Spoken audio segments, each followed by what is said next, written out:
de maneira nenhuma, o nosso Criador nunca mandou nenhuma pessoa sequer ir a templo, quanto mais construir templos, a não ser um único templo, que foi o templo que Davi pede para ser construído, aquele no qual ele não pôde construir, e é então quem acaba construindo é seu filho através do seu pedido. Fora esse templo que fica nos termos de Jerusalém, nenhum outro teve a permissão e ordenança do nosso Criador Yahweh para ser construído, para que o povo fosse congregar. Nós sabemos que a questão do templo é uma grande ferramenta do próprio Satanás para enfraquecer e esfriar o coração das pessoas em relação ao seu próximo. Quando uma pessoa que ela vai a templo, repare como no meu caso, quando eu ia também, nós dávamos o dinheiro e pensávamos que era dízimo. Não pode ser, porque dízimo é morte, dízimo não é porcentagem. Nós participava de vários tributos dentro dessas denominações, e assim então nos era ensinado que isso que nós fazíamos era a obra de Deus. Quando uma pessoa ela vai ao templo, então ela é induzida a achar que ela não precisa mais ajudar o próximo, porque ela já ajuda o próximo quando ela sustenta a congregação que ela frequenta. Pouco importa se a pessoa está caída, se a pessoa está precisando de um dinheiro para comprar um remédio, se uma casa está pingando dentro, não importa isso. Quem é de uma congregação, ela imagina o seguinte: olha, eu já dei meu dízimo, já dei minha oferta, e parece que aquela sensação de missão cumprida a faz imaginar que aquilo ali é amar o próximo. Muitas vezes o próximo está perto dela e ela não consegue enxergar ou se faz de cega, omitindo aquilo ali, pensando que vai escapar no dia do juízo.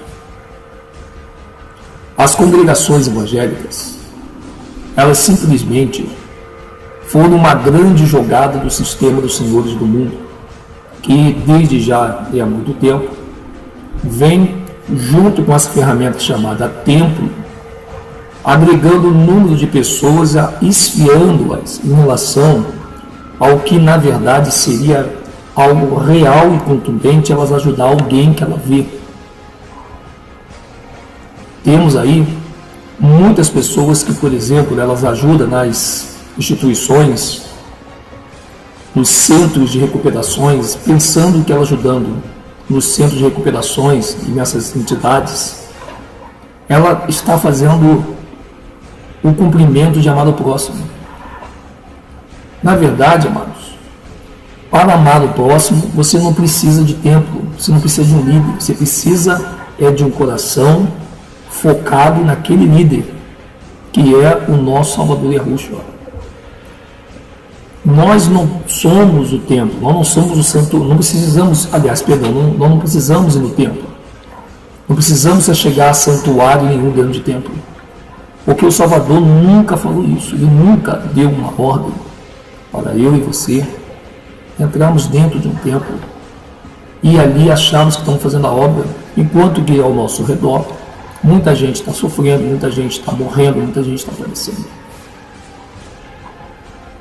Veja essa palavra, por exemplo, do livro de 1 Coríntios, capítulo 3, aqui a partir do 16º parágrafo, 1 Coríntios 3, 16º parágrafo, que diz o seguinte: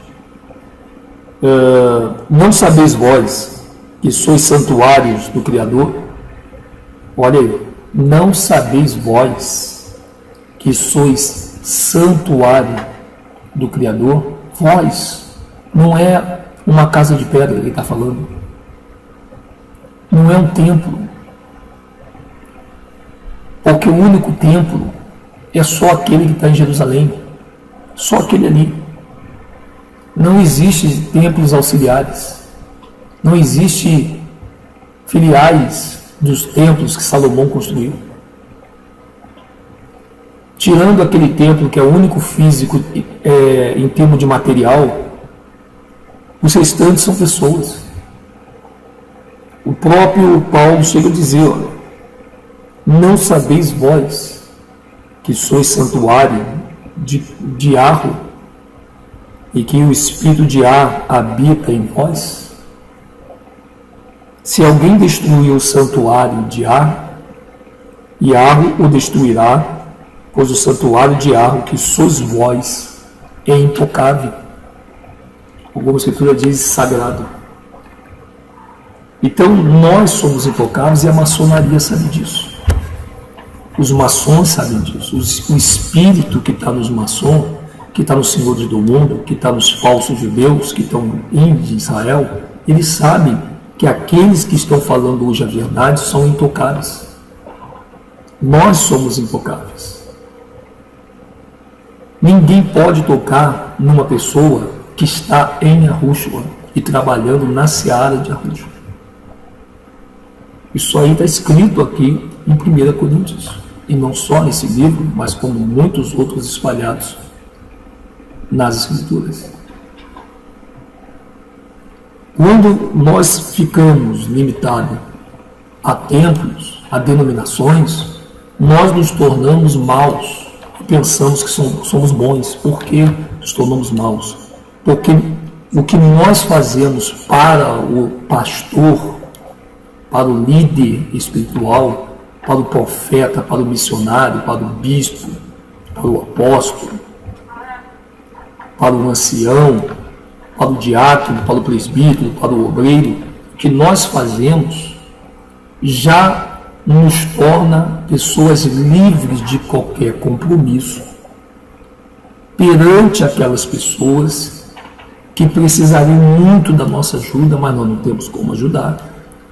Porque a nossa glândula pineal foi induzida a achar que porque nós compramos o jornalzinho, que nós compramos o livro na oferta, que nós compramos o chaveirinho, a caixinha de promessa, saímos para evangelizar divulgando a denominação e não o Salvador, nós achamos que já fizemos muito, que isso é a obra, que se a pessoa está sofrendo lá fora, está passando fome, está doente, isso é problema dela, que ela tem que buscar um templo. Aí bota-se a culpa em cima da pessoa que está sofrendo, com o pretexto de não ajudá-la, porque ela não está indo no templo, ela não está dando o dízimo, ela precisa dar o dízimo, precisa ir no templo. Então, isso foi se cauterizando e se instalando na cabeça de toda uma humanidade.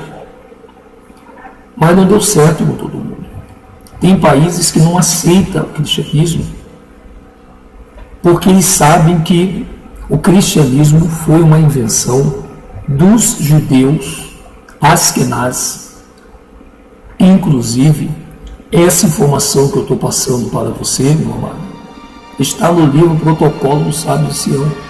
Toda a engenharia para destruir o sã propósito de nosso Pai Yahweh. Nesse mundo que nós vivemos hoje, Satanás e seus anjos, eles conseguem, através das suas ondas de energia que eles lançam sobre o planeta, controlar uma massa de grupo que estão fazendo uma história mentirosa virar uma história verdadeira. Hoje não se pergunto se eu tenho um Salvador, hoje me pergunto se eu estou indo na igreja. E o que eu falo para essas pessoas, seja pastor, seja padre, seja membro, seja quem for, eu não vou na igreja, porque eu já sou a igreja. Aí compete, sabe, o comportamento deles perante a mim, de saber quem eles realmente são. E eu sou a igreja, eu não tenho que ir à igreja. Eu sou um santuário. Olha o que está dizendo aqui, eu vou repetir de novo isso. 1 Coríntios 3, 16. Não sabeis vós, ele está fazendo uma pergunta, que sois santuário de ar do Criador e que o Espírito do Criador habita em vós? Se alguém destruir o santuário do Criador, e a o destruirá, pois o santuário do Criador que sois vós é intocável. Sagrado, sagrado, intocável. Por isso que o pecado, ele tem que ser algo tratado com muita severidade. Porque muitas vezes o que nós colocamos para dentro de nós destrói esse santuário. Foi isso que ele quis dizer. Como o pastor diz que o santuário, vou fazer um santuário em cima de um templo. Não existe santuário em cima do templo. Em cima do altar. Vou fazer um santuário em cima do altar. Não existe santuário em cima do altar. Não existe altar. Não existe templo no dia de hoje. E nenhum templo houve, a não ser no templo que Salomão construiu, que nunca foi destruído.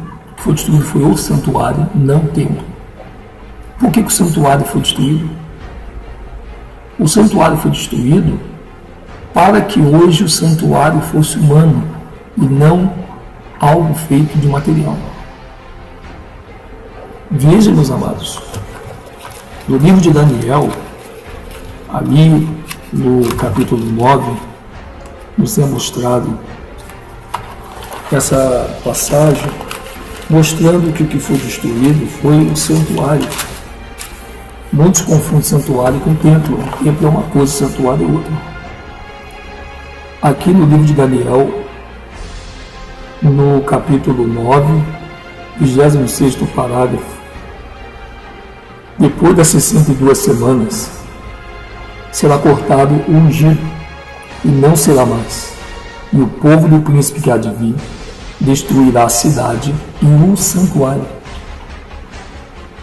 O santuário que pertencia ao templo que Salomão construiu.